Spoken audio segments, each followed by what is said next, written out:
Federico Fellini was born January 20th, 1920 and died October 31st, 1993. He was a film director and screenwriter, and he was described to blend fantasy and baroque. Federico Fellini was born January 20th, 1920 and died October 31st, 1993. He was a film director and screenwriter. He was described to blend fantasy and baroque, which is exaggerated motion and clear and easily interpreted detail to produce drama, tension, exuberance, and grandeur images with earthiness. He was born to middle-class parents in Rimini, a small town on the Adriatic Sea at the time. His fathers were peasants and small landholders, and his mother was a merchant's daughter. They eloped against her family's wishes. He had two siblings, a brother and a sister. He was described as an attentive student who read, drew, and staged puppet shows. He grew up during Mussolini's control over Italy. He first decided on being a caricaturist and a gag writer, even publishing his first cartoon in Florence. He enrolled in law school at the University of Rome to appease his parents, but there was never any record of him even attending a single class. At 19, he joined the editorial board of a magazine, which was described as a determining moment in his life. A year later, he got his first screen credit as a comedy writer on the film The Pirate's Dream.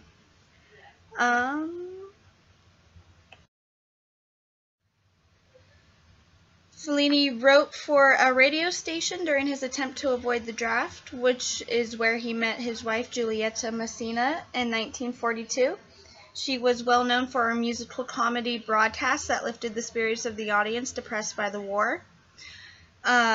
His medical records got destroyed during a trip to Libya to work on a screenplay, which freed him from being signed up for the draft. Him and Giulietta hid in their aunt's apartment until Mussolini's fall. They got married, lost one child to a miscarriage, and they lost their other child to encephalitis a month after he was born.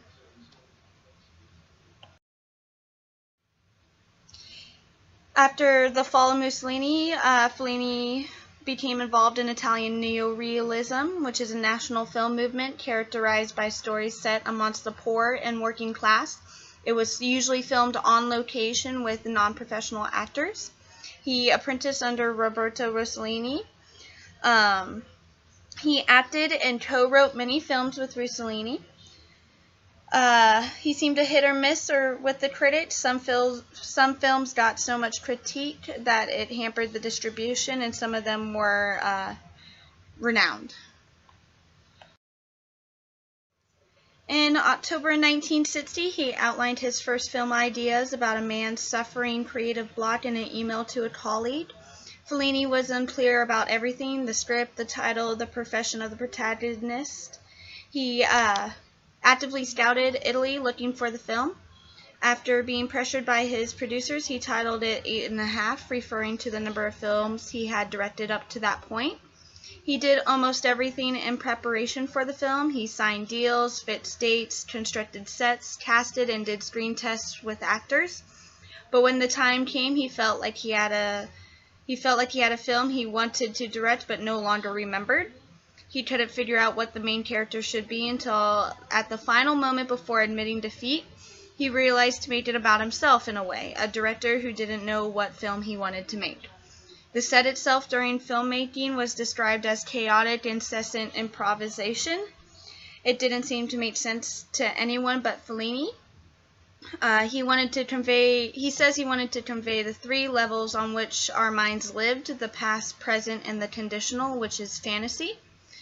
It was nominated for 4 Oscars. It won awards for Best Foreign Language Film and Best Costume Design in Black and White. Fellini continued to make films and win awards into his old age. He has won many Lifetime Achievement Awards from film festivals and the Oscars. He's won Cinematic Achievement Awards and even the Japan's Art Association's Premium Imperiale, which is the equivalent of the Nobel Prize in the visual arts, which is one of the highest prizes you could get. He was nominated for 12 Academy Awards and directed 4 motion pictures that won Oscars in the category of Best Foreign Language Film, Best Costumes, and Best Actress. Fellini entered the hospital in June of 1993 for an angioplasty on his femoral artery, but suffered from a stroke 2 months after that. He was left partially paralyzed and requested to be moved close to his wife, who was also hospitalized and was in Rome.